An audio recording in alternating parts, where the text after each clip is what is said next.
하나님 아버지, 복된 주일을 맞이하여 또 반가운 얼굴들을 배우며 또 건강에 염려하던 모든 것들을 주께서 또 허락하여 주시고, 그리고 우리의 기도를 들으시사 회복시켜 주심을 감사하며, 이 시간 이곳에 주님이 함께 계셔서 주님께 영광 돌릴 수 있는 귀한 예배가 연락되기를 간절히 원합니다.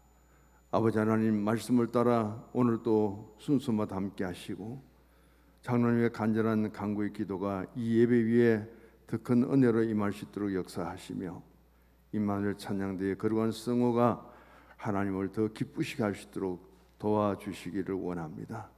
아버지 하나님, 때를 따라 세워주셔서 말씀을 전파할 수 있도록 붙드신 주의 은혜를 감사하며, 오늘도 준비된 말씀이 선포되는 곳에 주의 거룩한 영이 함께 하시고 우리의 심령 속에 감동과 감화로 채워 주시옵소서.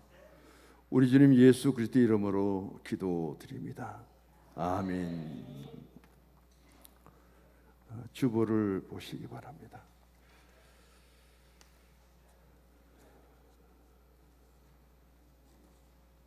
오늘 말씀의 제목은 나의 생전, 나의 평생에 해야 할 일이라는 제목입니다. 나의 생전이라는 말씀의 뜻은 내가 살아있는 동안에라는 뜻이고요, 나의 평생이라는 말씀의 뜻은 나의 일생을 다하기까지라는 뜻입니다.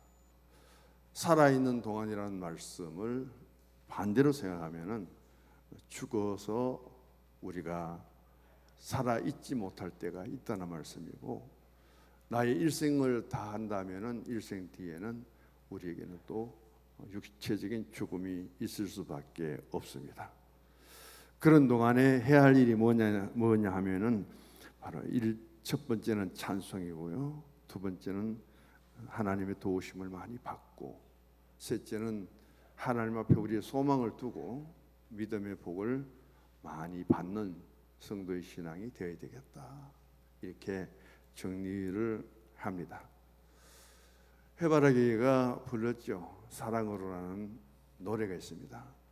내가 살아가는 동안 할 일도 많이 있는데 그 중에 하나는 무엇일까요? 그럼에도 바람 부는 언덕에 서서 자신이 홀로 있는 것 같아도 외롭지 않다고 그래 자신하지만, 인생은 그 풀잎 하나 솔잎 하나 떨어져도 거기에 따라서 자기 인생을 돌아보니 외로워서 눈물이 흘 수밖에 없는 것이 우리 살아있는 인생의 감정적인 모습이고, 그 가운데 영원히 변치 않는 사랑으로 이 세상에 나의 삶에 따뜻한 손을 필 수 있는 그런 사랑의 사람이 되기를, 내 살아있는 동안 늦지만 지금이라도 그것을 가지기를 바라는 그런 마음으로 노래했다고 저는 보게 됩니다. 자, 이 가사는 아니지만은 오늘 본문의 말씀이 내 생전 나의 평생에 할 일입니다. 옆에 보면 인사 한번 하십시다. 살아계시는 동안 주님을 더 찬송합시다. 할렐루야. 시편 146편부터 150편까지 보면은 할렐루야를 시작하고 할렐루야로 마칩니다. 할렐루야라는 뜻은 여호와를 찬송하는 거죠. 우리가 세상을 살아가면 내가 아직도 살아 숨쉬는 순간순간마다 여호와를 찬양하는 시간으로부터 시작해서 여호와를 찬양하는 삶으로 나의 인생이 계속 진행될 수 있는 것이 하나님 앞에 받은 은혜요, 우리의 신앙의 사명입니다. 그래서 시편 146편부터 150편까지를 할렐루야 시편이라고 말합니다. 시편 150편 중에서 모든 시편에는 주제가 있고 배경이 있고 상황이 있습니다. 그런데 그 결론은 뭐냐면은 하나님께 찬송하는 인생의 삶을 통해서 찬송하는 인생의 삶으로 마쳐라. 그런 것을 통해서 우리는 성경 속에서 하나님의 사랑, 하나님께 향한 찬송, 우리가 가장 하나님을 높일 수 있는 방법은 뭐냐면은 바로 찬송이죠. 하문으로 보면은 길 찬자에 올릴 송자입니다.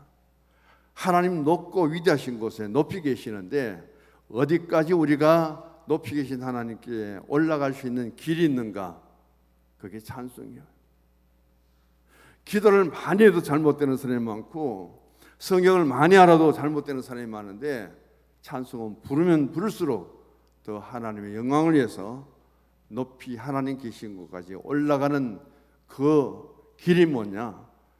찬송이라는 말씀이죠.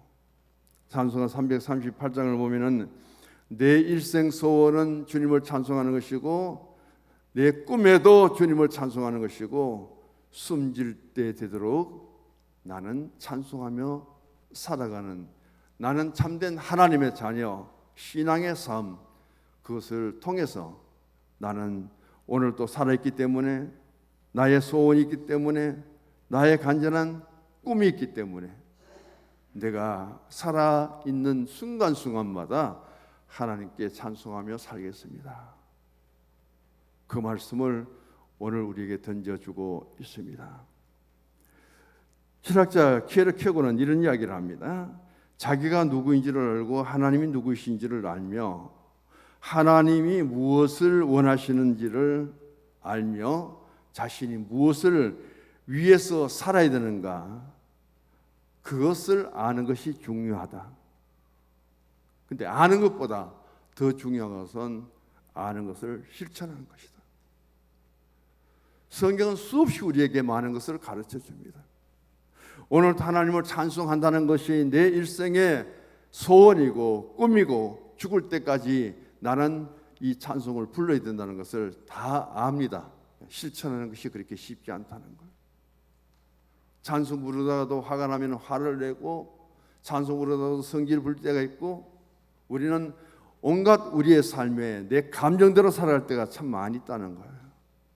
하나님의 살아있는 생명의 그 생명의 모습은 하나님께 찬송하며 사는 것이고 소망이 있다면 꿈에라도 살아있는 날 동안 더 찬송을 많이 드릴 수 있는 것, 그게 오늘 시편의 시인의 간절한 소원입니다. 오늘 시편 146편의 배경을 말씀드리겠습니다. 언제 지어졌느냐면은 남방 유다가 바벨론에 70년 포로로 끌려갑니다. 포로 생활 속에 고달프고 힘들었던 일들이 얼마나 많은지 그들에게 이제 고래에서 칙령이 내려집니다.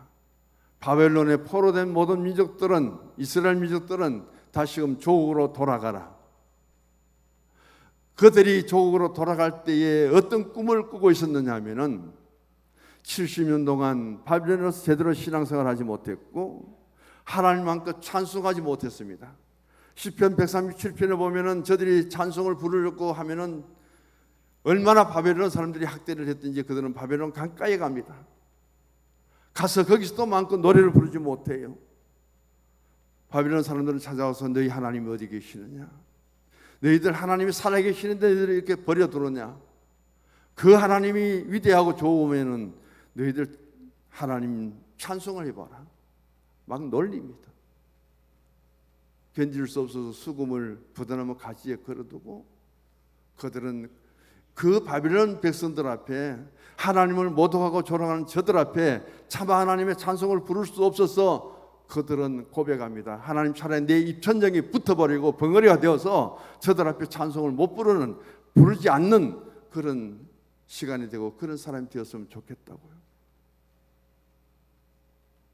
얼마나 답답하고 얼마나 힘들면은 그런 고백을 합니다.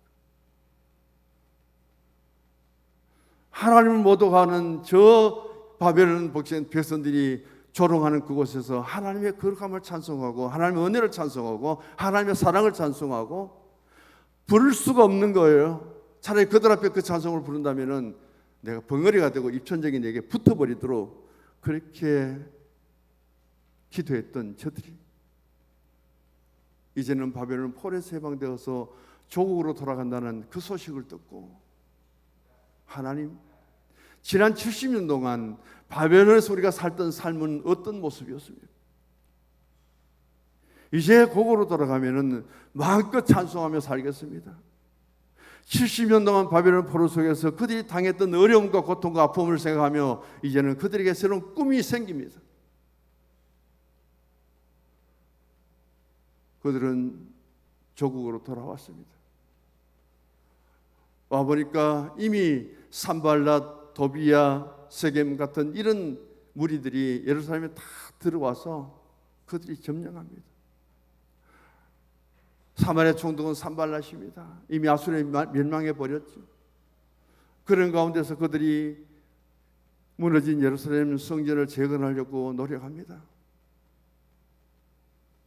그러니까 이 산발랏, 도비야 같은 사람이 얼마나 성전 건축을 방해하는지, 고레서의 고관들에게 뇌물을 주고 돈을 주어서 저 돌아온 백성들이 성전 건축을 하지 못하게 해달라고 그렇게 뇌물을 공유해서 성전 건축이 중단됩니다. 할 수 없는 거예요. 저들이 돈이 있어서 고레스에게 그리고 그 나라의 고관들에게 뇌물을 줄 수 있는 돈이 없습니다. 포로에서 돌아온 저들이 다른 나라와 싸워서 전쟁할 수 있는 능력도 없습니다. 누가 앞에 나서서 해결할 사람이 한 사람도 없습니다. 더 이상 버틸 수가 없는 거고 좌절할 수밖에 없고 절망할 수밖에 없을 때였습니다. 그때 주신 말씀이 오늘 시편 146편부터 1절부터 오늘 본문 읽어보십시다. 할렐루야 내 영혼아 여호와를 찬양하라. 나의 생전에 여호와를 찬양하며 나의 평생에 내 하나님을 찬송하리로다. 귀인들을 의지하지 말며 도울 힘이 없는 인생도 의지하지 말지니 그의 호흡이 끊어지면 흙으로 돌아가서 그날에 그의 생각이 소멸하리로다. 야곱의 하나님을 자기의 도움으로 삼으며 여호와 자기 하나님에게 자기의 소망을 두는 자는 복이 있도다. 사람 믿지 말아라. 산발랏이 도비야가 대단히 힘 있는 것처럼 그런 돈을 통해서 이렇게 뇌물을 써서 성전 방해를 하지만 그 사람들 사람 의지하다가 그들이 넘어지게 되고 사람 의지하다가 실패하게 된다. 진정한 도움을 줄 수 있는 분은 하나님밖에 없다. 사람을 의지하지 말고 하나님을 의지하고 하나님의 도움을 받을 수 있어야 된다. 그 말에 용기를 얻습니다. 정말 하나님께 기도합니다. 하나님을 의지하기를 원합니다. 그런데 생각하지도 않았던 느헤미야가 이 유다의 총독으로 부임을 합니다. 그렇게 부임한 느헤미야가 얼마나 방해를 많은 그런 산발랏 도비야를 물리치고 이 성전 재건이 그대로 진행되는 거예요. 이루어지는 거예요. 그 무너진 성전을 건축하고 재건하고 그리고 그곳에서 감격적인 하나님께 찬송을 부르며 그들의 잃었던 신앙을 다시 회복하게 되는 거죠. 바로 이런 배경 속에서 시편 146편은 짓게 되었고 하나님을 통해서 하나님의 도움을 통해서 우리에게 어떤 결과가 주어졌는가, 그들은 삶 속에서 신앙 속에서 생생한 체험을 하였기에 살아계신 하나님을 경험하였기에 오늘 이 시는 우리에게 굉장히 은혜가 되고 감동을 주고 때로는 약하고 무능하고 부족해서 우리가 실족하고 넘어질 때가 있을지라도 하나님의 도움이 내게 임하면은 능히 하나님의 주신 힘으로 우리는 일어서게 될 것이고 그리고 믿음으로 소망 가운데 승리하게 될 줄로 믿습니다. 오늘 본문을 네 가지로 구분해 봅니다. 1절에서 2절은 나의 평생에 내 하나님을 찬송하는 것이고 3절 4절은 도울 힘이 없는 인생을 의지하지 말고 그리고 시편 145절은 야곱의 하나님으로 자기 도움을 삼고 그리고 마지막에는 하나님께 소망을 두는 자는 복이 있다. 이 말씀을 우리에게 주십니다. 오늘 우리는 세상에 사는 사람들도 내가 살아가는 동안 자신에게 생명 있는 동안을 알고 있습니다. 내가 살아있는 동안에 내 인생이 때로는 외롭고 내 인생이 얼마나 연약하느냐, 설립 하나 떨어져도 그것이 나에게 어떤 슬픔과 아픔을 주는 것처럼 그것 따라 눈물도 안 나고, 많은 사람을 만나고 사랑의 교제를 나누고 그렇게 사귀지만 영원토록 변치 않는 사랑이 자신에게 머물지 못하고, 냉정한 인간 사회 속에서 피할 수 없는 그런 삶이 있다면 햇살처럼 따뜻한 손길로 우리가 참 세상을 섬기고 보호하고 그렇게 나갈 수 있다면, 그게 한 세상 속에서 야인들이 부르는 노래라면 우리는 하나님 앞에 내 살아있는 동안에, 내게 생명 있는 동안에 내 평생입니다. 나의 모든 것을 바칩니다. All life. 내 모든 생명이더라고요. 그러니까 내가 무슨 일을 하든지, 내가 어디에 있든지 나의 삶의 가장 중심에는 오늘도 하나님을 찬송할 수 있는 심령, 그리고 하나님의 도우심이 내게 임할 수 있는 그런 은혜, 천국의 소망, 이것이 우리에게 가장 살아있는 동안 체험할 때, 경험할 때 우리의 신앙은 견고할 수밖에 없습니다. 다윗은 하나님을 참 많이 찬송했습니다. 시편은 찬송으로 가득 차 있습니다. 다윗만큼 하나님 도움을 받은 사람이 없습니다. 시편 27편 1절에 아버지도 나를 버렸지만은 하나님이 자기를 알아주었고, 목동에서 왕으로 위대한 정치가로 한 번도 전쟁의 경험도 없고 훈련도 받지 못한 다윗이 골리앗을 쳐 죽이고, 한 번도 칭찬 받지 못했던 다윗이 예루살렘에 개선하니까 사울은 천천히인데 다윗은 만만입니다. 세상에 칭찬 다 들어봤고요, 가장 용맹스러운 군인도 되어봤고, 가장 위대한 통치자도 되어봤고, 가장 하나님께 찬송도 많이 불렀고, 가장 하나님께 기도도 많이 드렸던 그 다윗은 자신의 살아있는 동안입니다. 죽은 후에 찬송이 없어요. 죽은 후에 기도도 없습니다. 죽음 후에는 구원도 없습니다. 죽음 후에는 복음도 들을 수가 없습니다. 얼마나 살아오셨고 얼마나 또 살아갈 날이 많이 남았는지 돌아보면서 오늘 시편 146편, 가장 이스라엘 유다 백성들이 공고할 때, 가장 힘들 때, 모두가 지쳐서 쓰러질 때, 나는 돈도 없고 나는 권력도 없고 누구 하나 나서서 맞서서 싸울 수 있는 힘도 없고, 그럴 때에 우리에게 도움 주실 분은 하나님이시고, 불평 원망밖에 쏟아부을 수밖에 없는 우리에게 찬송을 부르도록 하시는 분도 하나님이시고, 세상에 다 무너지고 아무것도 바랄 수 없는 우리에게 천국의 소망을 주시는 분도 하나님이시고,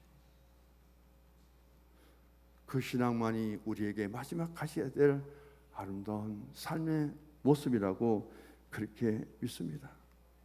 찬송의 극치를 보여주는 한 사람을 소개합니다. 바로 욥이죠. 욥은 도망에서 큰 자였고 하나님을 얼마나 잘 경외하고 섬겼는지 하나님이 사탄에게까지 자랑합니다. 자, 저 동방에 거기는 욥을 내가 관심 있게 주의 깊게 보았느냐, 그의 신앙이 얼마나 위대하냐. 사탄은 말합니다. 하나님이 잘해 주셨기 때문에 믿음도 좋죠. 하나님이 잘 살도록 부자가 되게 해주셨고, 하나님 10 자녀를 주셨고, 하나님 물질로도 축복하셔서 수없이 많은 가축들을 거느리고, 그렇게 하나님이 복을 주시는데 예수 하나님 잘 믿을 수밖에 없잖아요. 조건을 겁니다. 자, 여기에서 사탄과 하나님의 그 조건에 대한 이해를 한번 보시기 바랍니다. 결국은 하나님이 다 허락합니다. 사탄의 요구대로. 그러나 욥에게 생명은 취하지 말아라. 건드리지 말아라. 가장 큰 고통과 아픔까지 줍니다.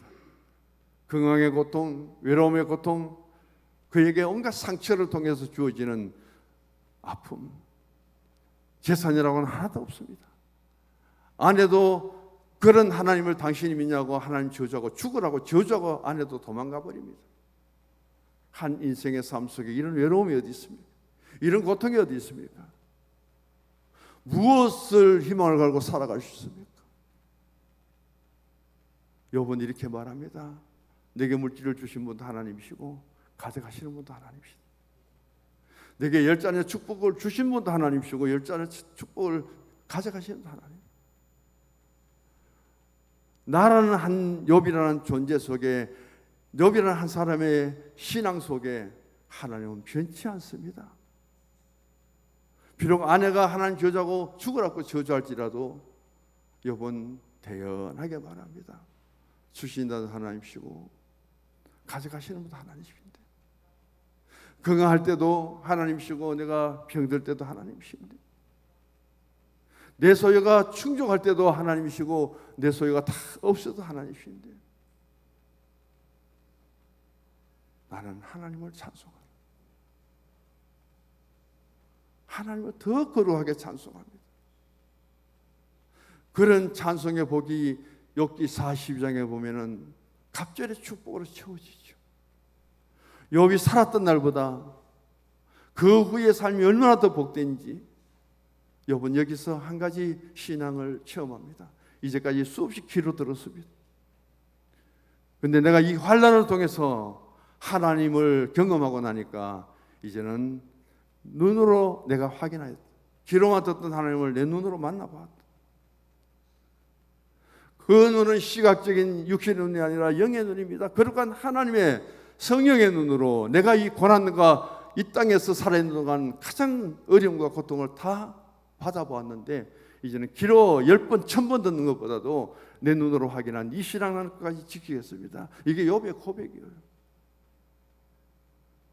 백문이 불여일견이라는 말씀처럼 100마디 말을 듣고 그것보다도 내 눈으로 한 보는 게 낫다는 거예요. 더 확신이 생긴다는 거죠.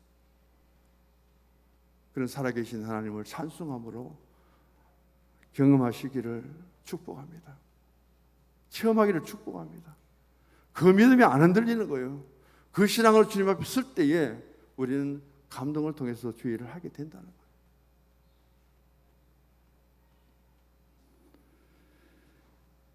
여호와를 찬송하는 것 결코 쉬운 것에도 그렇게 쉽지 않다는 것을 여기에서 또 보여줍니다. 히브리서 13장 15절에 이러므로 우리가 예수로 말미암아 항상 찬미의 제사를 하나님께 드리자. 이는 그 이름을 증거하는 입술의 열매니라. 여기서 생각하세요. 입을 통해서 음식 먹는 것도 중요합니다. 그래야 살죠. 그래야 일을 하죠. 그런데 하나님은 오늘 우리 입으로 음식을 먹고 건강을 누리는 것만큼 내 입술을 통해서 하나님을 많이 찬송해라. 이게 우리에게 하나님 주신 입의 열매다. 입술의 열매를 많이 맺으면서 살아갈 수 있기를 원합니다. 하루에 우리는 입을 얼마나 많이 먹습니까? 음식뿐 아니라 물도 얼마나 마시고 차도 얼마나 마시고 빵도 얼마나 먹습니까? 그렇게 먹는 것만큼 우리가 입술을 통해 하나님을 찬송합니까? 그 입술의 열매를 내가 많이 맺었다고 고백할 수 있습니까?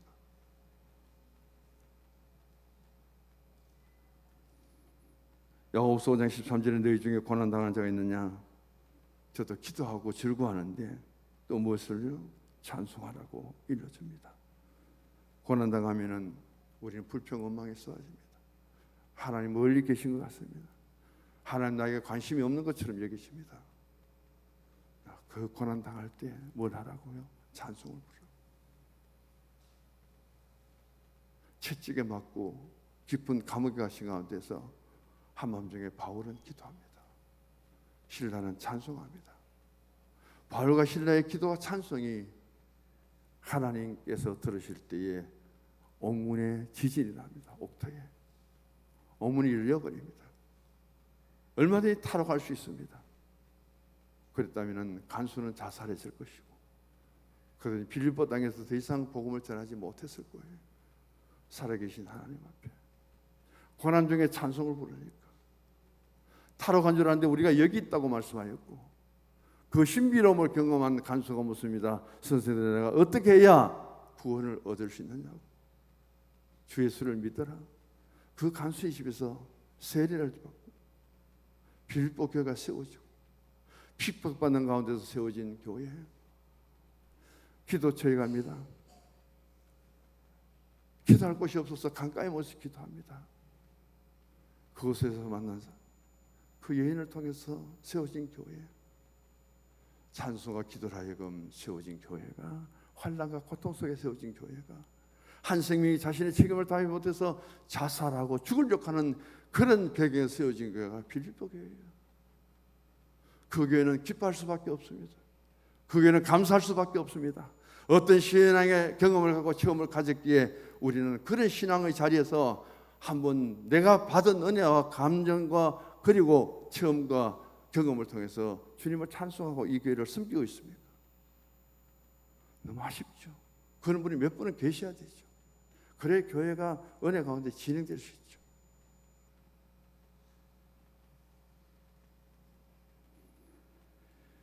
하나님의 도움을 받아야 됩니다. 오늘 3절 4절 보면 방벽을 의지하지 말고 도울 힘이 없는 인생도 의지하지 말고 그 호흡이 끊어지면 흙으로 돌아간다.